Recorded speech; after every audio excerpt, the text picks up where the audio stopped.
अधिवक्ता और बीजेपी नेता प्रकाश यादव हत्याकांड मामले में सरयू राय ने भी ट्वीट कर कहा है कि दोषी अमूल्य होंगे तो जेल जाएंगे, अगर निर्दोष होंगे तो छूटेंगे। कल उन्होंने प्रेस कॉन्फ्रेंस कर अपने कार्यकर्ता का बचाव किया था, लेकिन उनके तेवर कुछ बदले नजर आए।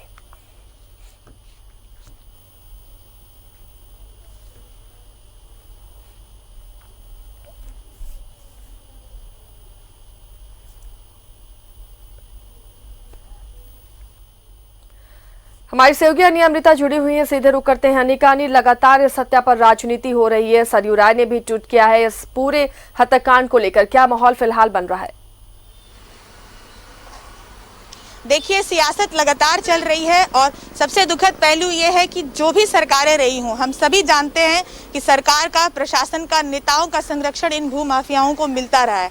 अगर हम प्रकाश यादव हत्याकांड की बात करें तो इसमें सबसे पहला जो मुख्य आरोपी बनकर सामने उभरा, जो लोगों ने बताया, परिजनों ने बताया, वो है अमूल्य कर्मकार, जो सरयू राय जी की पार्टी भारतीय जन मोर्चा के बिरसा नगर मंडल का संयोजक है। जो ये बात सरयू राय ने माना है, लेकिन सरयू राय जी कल ये मानने को तैयार नहीं थे कि वो आरोपी हो सकता है। वो बचाव कर रहे थे और दोनों नेता रघुवर दास और सरयू राय ने एक दूसरे पर पलटवार करना शुरू कर दिया।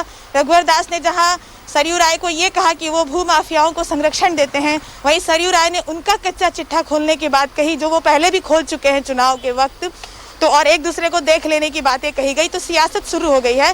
आज अभय सिंह जी, जो भाजपा नेता है, वो अमूल्य कर्मकार के कच्चे चिट्ठे खोलेंगे कि कैसे वो वहां पे भू माफिया बना हुआ है, और वो सरयू राय को ये बताएंगे कि आपकी पार्टी से जुड़ा ये शख्स दरअसल अपराधी है। और सरयू राय जी ने भी कहा है कि वो अपने लोगों के साथ डीसी ऑफिस आएंगे और इस हत्याकांड की ईमानदारी से जांच की मांग उठाएंगे और उनके ऊपर जो दोषारोपण किया जा रहा है उसके खिलाफ वो प्रदर्शन करेंगे। तो आगे देखते हैं कि क्या कुछ होता है। लेकिन इस पूरे प्रकरण पर दुखद पहलू ये है कि परिजनों ने अर्जुन मुंडा का भी नाम लिया है, यानी भू माफियाओं को हमेशा से सरकारें जिसकी भी रही हो संरक्षण मिलता रहा है। भले ही सरकार बदल गई, अब सबसे बड़ा सवाल ये है यहाँ पर आशिया कि जो नाम आ रहा है अमूल्य कर्मकार का, उसके बारे में न्यूज़ 11 ने भी पता लगाया है।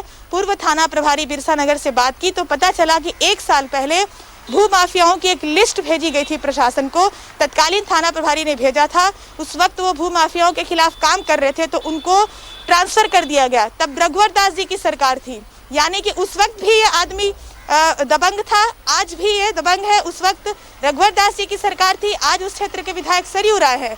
तो कहीं ना कहीं मुद्दा तो वही रह गया कि सरकारें बदल गई, विधायक बदल गए, लेकिन ऐसे लोगों की तो चांदी ही रही। उस लिस्ट में अमूल्य कर्मकार का नाम प्रमुखता से भेजा गया था। गौतम घोष, अमूल्य कर्मकार और कई लोगों की लिस्ट तत्कालीन थाना प्रभारी भूषण जी ने भेजी थी प्रशासन को। उन्होंने फोन पर इस बात की जानकारी दी है न्यूज़ 11 को, लेकिन उनका ट्रांसफर कर दिया गया और जो जमीन माफियाओं के खिलाफ कार्रवाई स्थानीय प्रशासन कर रही थी उस पर एक लगाम लग गई। ये जो प्रकाश यादव जिनकी हत्या हुई, वे लगातार सरकारी जमीन पर अतिक्रमण के खिलाफ मुखर थे। उनकी जो क्लाइंट नीता प्रसाद थी, उनकी जमीन पर भी अतिक्रमण किया गया था, कैप्चर किया गया था, जिसका केस वो लड़ रहे थे और उस केस को लेकर के अमूल्यों के साथ उनका विवाद चल रहा था।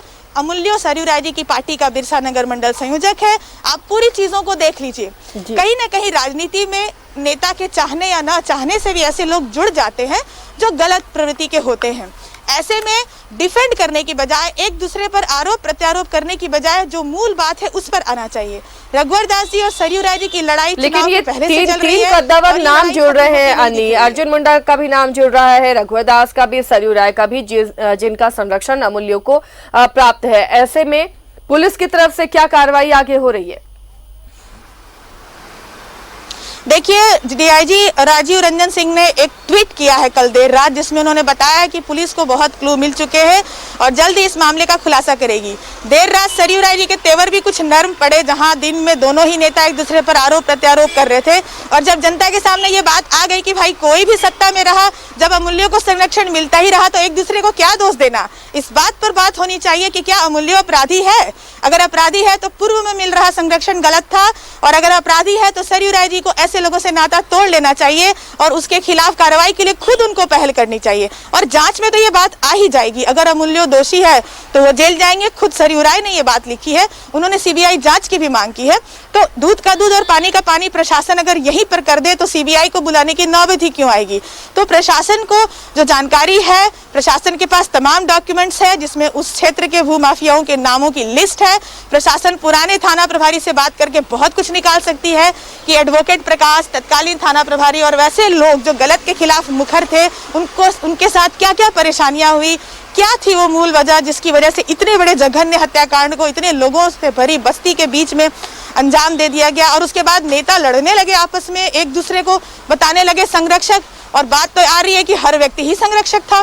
तो ऐसे में ऐसे लोगों को का मनोबल बढ़ता है। तो प्रशासन से उम्मीद है, और डीआईजी ने जैसा ट्वीट किया है, लगता तो है कि पुलिस को कुछ क्लू मिले हैं और कुछ न कुछ इस पे कार्रवाई होगी। फिलहाल अमूल्य, कर्मकार और चारों को मिलाकर लगातार पूछताछ चल रही है और देखना है कि इस मामले का पटाक्षेप किस तरह से होता है। जो अपराधी है वो जेल जाए, चाहे वो किसी भी पार्टी का हो, और इसको लेकर नेता एक दूसरे पर आरोप प्रत्यारोप से बचे तो अच्छा रहेगा। और नहीं तो फिर जो है राजनीतिक इसी तरह से एक दूसरे पर आरोप प्रत्यारोप करने पर जो मूल बात है कि जो भूमाफिया होते हैं जिनको संरक्षण मिलता है वो फिर खत्म नहीं होगा और जनता जो है वो पिसती रहेगी। तो जो मूल बात है उस पर चर्चा होनी चाहिए, चाहे किसी भी पार्टी के नेता हो, पूर्व सीएम हो, विधायक हो, उन लोगों को ऐसे लोगों के खिलाफ कार्रवाई करने के लिए प्रयास करना चाहिए, न कि एक दूसरे पर आरोप प्रत्यारोप करना चाहिए।